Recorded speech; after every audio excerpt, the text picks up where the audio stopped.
बहुत समय पहले की बात है। एक महाज्ञानी पंडित हिमालय की पहाड़ियों में कहीं रहते थे। लोगों के बीच रहकर वह थक चुके थे और अब ईश्वर भक्ति करते हुए एक सादा जीवन व्यतीत करना चाहते थे। लेकिन उनकी प्रसिद्धि इतनी थी कि लोग दुर्गम पहाड़ियों, सकरे रास्तों, नदी, झरनों को पार करके भी उनसे मिलना चाहते थे। उनका मानना था कि यह विद्वान उनकी हर समस्या का समाधान कर सकता है। इस बार भी कुछ लोग ढूंढते हुए उनकी कुटिया तक आ पहुँचे। पंडित जी ने उन्हें इंतजार करने के लिए कहा। 3 दिन बीत गए। अब और भी कई लोग वहां पहुंच गए।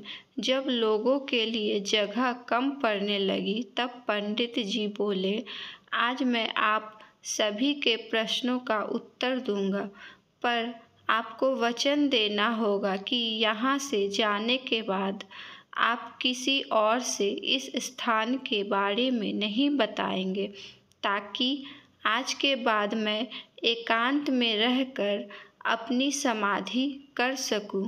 चलिए अपनी अपनी समस्याएं बताइए। यह सुनते ही किसी ने अपनी परेशानी बतानी शुरू की, लेकिन वह अभी कुछ शब्द ही बोल पाया था कि बीच में किसी और ने अपनी बात कहनी शुरू कर दी।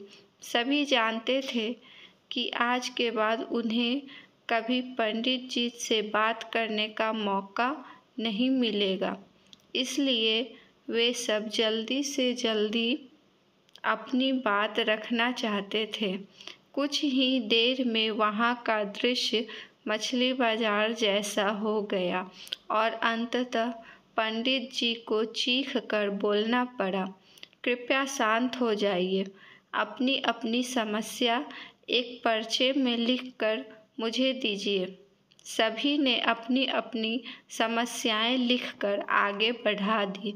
पंडित जी ने सारे पर्चे लिए और उन्हें एक कटोरी में डालकर मिला दिया और बोले, इस टोकरी को एक दूसरे के पास कीजिए। हर व्यक्ति एक पर्ची उठाएगा और उसे पढ़ेगा।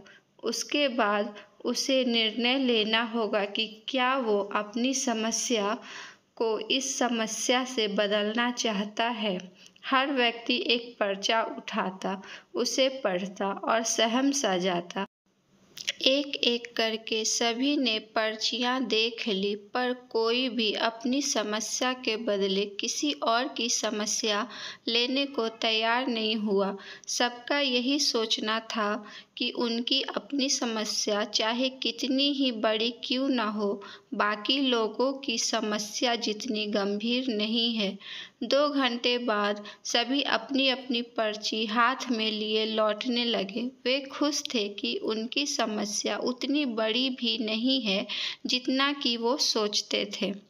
फ्रेंड्स, ऐसा कौन होगा जिसकी लाइफ में एक भी प्रॉब्लम ना हो? हम सभी के जीवन में समस्याएं हैं। कोई अपनी हेल्थ से परेशान है तो कोई लैक ऑफ वेल्थ से। हमें इस बात को एक्सेप्ट करना चाहिए कि लाइफ है तो छोटी बड़ी समस्याएं आती ही रहेगी। ऐसे में दुखी होकर उसी के बारे में सोचने से अच्छा है कि हम अपना ध्यान उसके निवारण में लगाएं, और अगर उसका कोई सॉल्यूशन ही ना हो तो अन्य प्रोडक्टिव चीज़ों पर फोकस करें।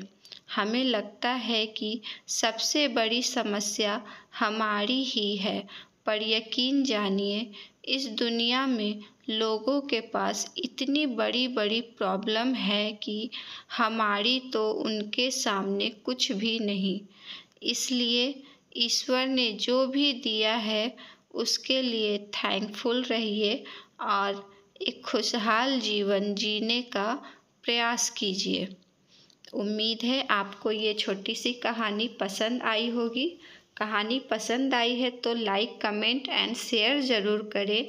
ऐसी ही और कहानियाँ पढ़ते रहने के लिए चैनल को सब्सक्राइब करना बिल्कुल भी ना भूलें। फिर मिलते हैं एक और कहानी के साथ। तब तक अपना ध्यान रखें। धन्यवाद।